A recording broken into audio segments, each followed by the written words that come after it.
Olá pessoal, meu nome é Cláudio, seja bem-vindo ao meu canal e nós estamos lendo este livro juntos, Mateus para Todos, uma série de livros, o Evangelho para Todos, Mateus para Todos, escrito pelo eminente teólogo N.T. Wright. Muito bom esse aqui. Então nós já começamos no capítulo 9, no vídeo passado, que fala justamente da cura do paralítico. Começamos ali do capítulo 9, versículo 1 a 8, a cura do paralítico, depois, na sequência do 9 a 17, o chamado de Mateus. E agora, finalmente, a gente chega no capítulo 9, versículos 18 a 26, e aqui tem um dos textos mais conhecidos de um milagre que Jesus faz, uma cura que Jesus faz, que a gente vai ler também. E o título que o N.T. Wright dá para esta passagem é justamente a ressurreição da menina. Mas tem dois eventos aqui que vai nos chamar a atenção. Então venha comigo nessa leitura. Sempre eu reforço que eu leio o texto original, o texto bíblico original que está no livro. Destaco algumas considerações que o N.T. Wright faz e também comento a respeito da minha própria vivência de fé para aquilo que ele tenta aqui nos trazer também de conhecimento. Nem sempre a gente vai concordar com o autor, porque isso aqui também faz parte de um processo de análise crítica, de um diálogo com o livro. Isso eu gosto de fazer, deixar bem claro, e que você possa me acompanhar e também possa ser desafiado a fazer o mesmo na sua casa. Ao ler um texto bíblico, principalmente, procure ouvir a voz de Deus, procure ser desafiado por aquilo que o texto bíblico quer ensinar para você. Mas vamos lá. Mateus capítulo 9, versículos 18 a 26, a ressurreição da menina. Jesus falava quando de repente um dos dirigentes da sinagoga se aproximou e ajoelhou-se diante dele. É a minha filha, disse ele. Ela acaba de morrer. Mas se você vier e puser sua mão sobre ela, ela voltará a viver. Jesus levantou-se e o seguiu, e assim também fizeram seus discípulos. Nisso apareceu uma mulher. Ela sofria de hemorragia interna havia 12 anos. Ela se aproximou por trás de Jesus e tocou a borda do seu manto. Se puder ao menos tocar o manto dele, dizia ela a si mesma, ficarei curada. Jesus voltou-se e a viu. Anime-se, jovem mulher, disse ele, sua fé a salvou. E daquele momento em diante a mulher ficou curada. Jesus entrou na casa do dirigente da sinagoga. Lá ele viu os flautistas e uma multidão em estado de grande agitação. Saiam, disse ele, a menina não está morta, está adormecida. E todos riram dele. Então, quando todos se afastaram, Jesus entrou e pegou a mão da menina, e ela se levantou. A notícia desse acontecimento se espalhou por toda a região. Então, esse é a passagem bíblica, o texto bíblico. E o N.T. Wright traz algumas considerações. Ele começa com uma ilustração. No período que ele escreveu esse texto aqui, os comentários, houve na Inglaterra, no Reino Unido, uma questão de uma peste com os animais, né? E os animais estavam começando a ficar doentes e tudo mais. Então ele fala muito dessa questão de as pessoas terem cuidado de não consumir carne contaminada, de não chegar perto de animais mortos que estavam com essa doença, tinha que se desinfetar, esse tipo de coisa. Então ele começa a fazer um paralelismo com isso, do tempo atual para o tempo que foi escrito o texto bíblico. Ele fala o seguinte também: nas sociedades anteriores à medicina moderna, em que não era possível curar uma infecção com a mesma facilidade com que curamos hoje, era vital ter um código severo a respeito do que era possível tocar ou não e sobre o que fazer se alguém tivesse contato com algo impuro. Claro, aqui ele se refere principalmente às tradições judaicas que vêm desde o Antigo Testamento. Quando o povo judeu recebeu a lei, havia uma série de recomendações sobre o que comer, o que não comer, o que tocar, o que não tocar, quando algo era impuro, quando algo não era impuro, e tinha certas atividades que eles teriam que fazer para se purificar depois. Aqui eu quero fazer uma ressalva que eu escutei recentemente um trechinho apenas no carro do BiboCast. Ele estava com outro parceiro, o BiboTalk, né? Ele estava com outros companheiros dele falando a respeito de pecado e impureza. Eu achei interessante essa visão que eles trouxeram, que o pecado é algo que você deliberadamente faz, é contrário à vontade de Deus, aquilo que ele preconiza na sua palavra. Pecado também é algo que está na nossa natureza, que nos inclina para fazer o que é contrário à vontade de Deus. Contudo, a questão de ser impuro tem mais a ver com realmente situações que nos põem em contato com algo que possa nos fazer mal.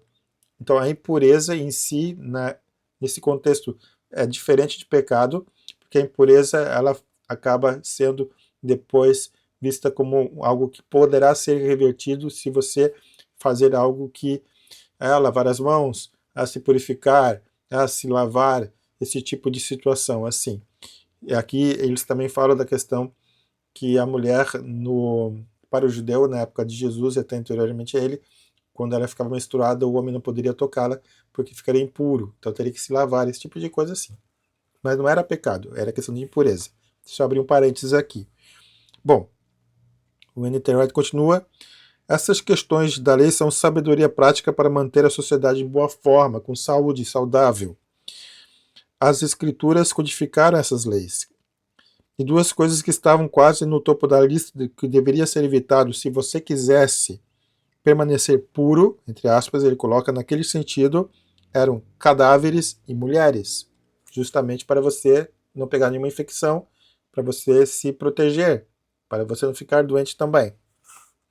Mulheres com hemorragia, deixa bem claro isso, incluindo períodos menstruais. E nessa história dupla, Jesus é tocado por uma mulher com hemorragia, depois ele mesmo toca em um cadáver. Então, o texto bíblico ele deixa bem claro que quando Jesus é avisado de que a menina tinha morrido, ele vai ao encontro dessa menina com seus discípulos.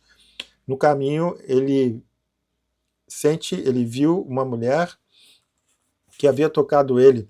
Tem um outro texto nos evangelhos, que eu não lembro onde que está, em qual evangelho que está, mas que conta que Jesus sentiu que dele saiu o poder.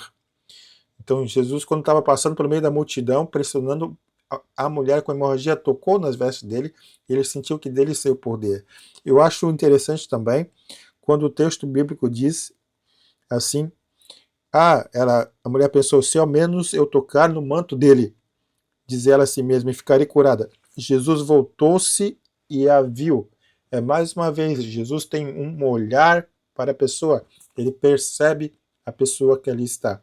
Então, vários relatos dos evangelhos, Jesus percebe uma pessoa, Jesus olha para o paralítico, Jesus olha para Mateus, Jesus olha para o... aquele rapaz que subiu na árvore lá, como é mesmo o nome do cara? Zaqueu. Jesus viu Zaqueu. Então, Jesus tem esse olhar para a pessoa, para o indivíduo. Isso é muito importante.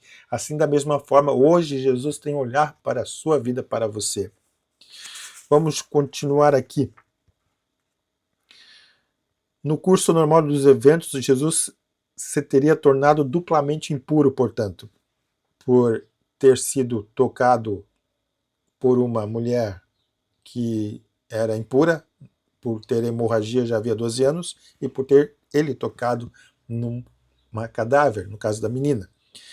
Ele teria de lavar a si mesmo e suas roupas, bem como esperar até o dia seguinte para retornar ao contato social normal. Bom, essas eram as orientações da época, da cultura da época. N.T. Wright continua no fato de que tudo começou, essa história começou com um dirigente da sinagoga, provavelmente um funcionário civil, vindo até Jesus dizendo que sua filha está morta. Não era muito comum esse pessoal ligado à religião judaica se aproximar de uma pessoa como Jesus, que estava transformando, como a gente já leu nos capítulos anteriores, ele estava trazendo algo novo, ele era o vinho novo e queria ser colocado em odres novos, ele era um pano novo que deveria ser colocado num pano novo e não em remendos velhos, não dentro de uma tradição, de uma cultura antiga judaica ultrapassada. Então Jesus era esse novo. Claro que ele incomodava a cultura e a sociedade das suas épocas por isso, mas no desespero, quando você tem uma filha que morreu, você desesperado, sabendo que ali havia um profeta enviado por Deus, que também curava pessoas, por que não arriscar de que de repente ele teria um olhar e poderia ressuscitar aquela menina, a sua filha? Então a sua filha acabara de morrer, o que ele poderia fazer? Nesse sentido, ele mesmo talvez tivesse alguma reputação como ser alguém da sinagoga, mas como o N.T. Wright coloca aqui, quem se importa com dignidade quando a vida da sua filha está em jogo?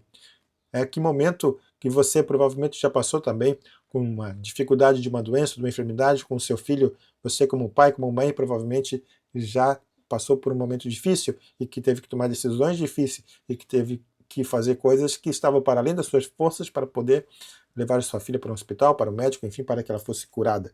Assim, esse rapaz da sinagoga faz o mesmo.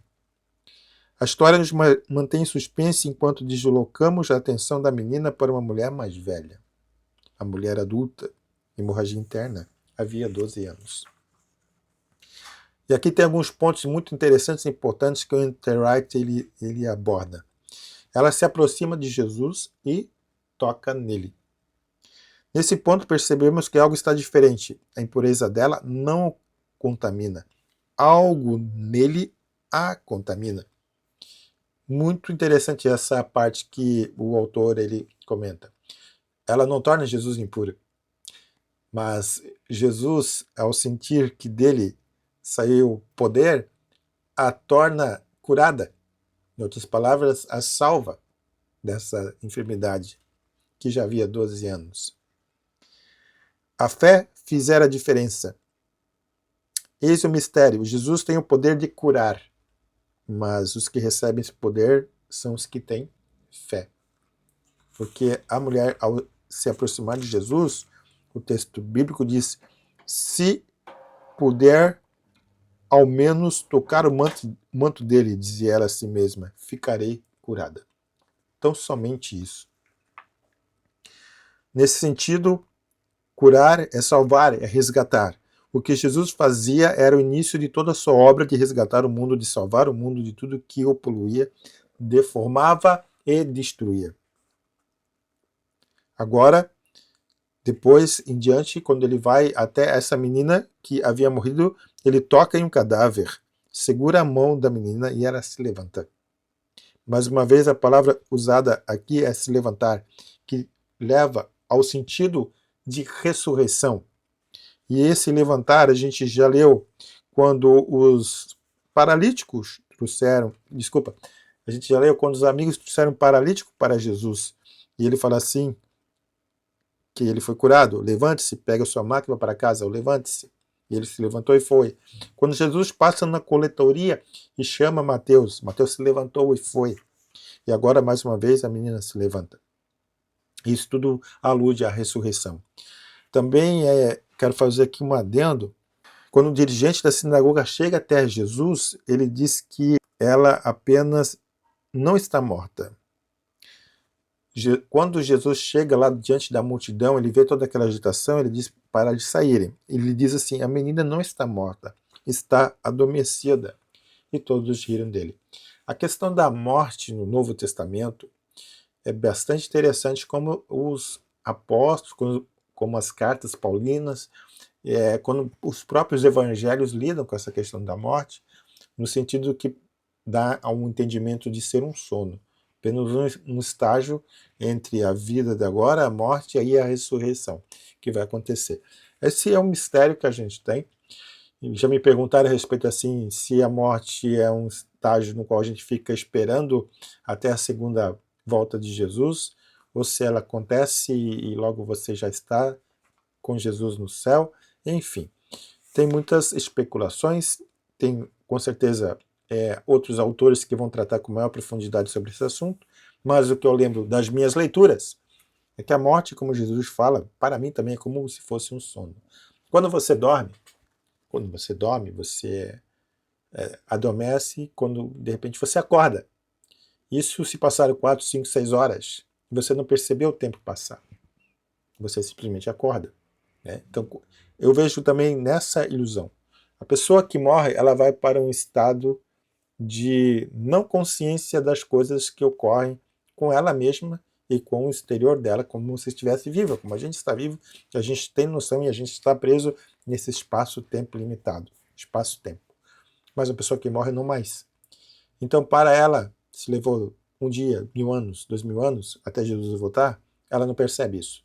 Só vai acontecer.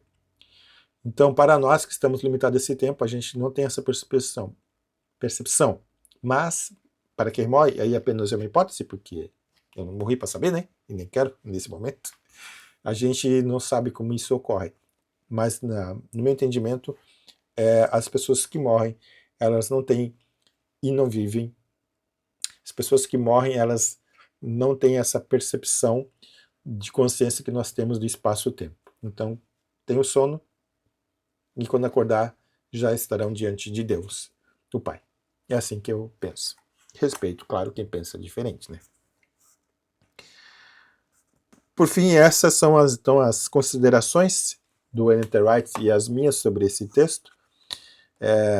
Eu achei interessante, só reforçando essa questão, que ele trata dois assuntos, né?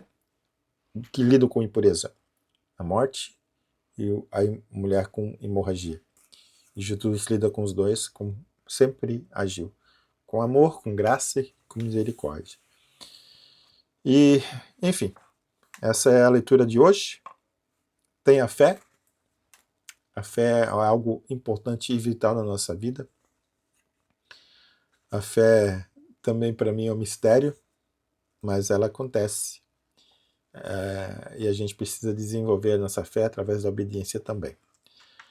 Na próxima leitura, o autor vai falar sobre como cresce a fama de Jesus depois desses acontecimentos extraordinários que a gente tem lido até o momento. Era isso para hoje, fica com Deus, um abraço e até a próxima.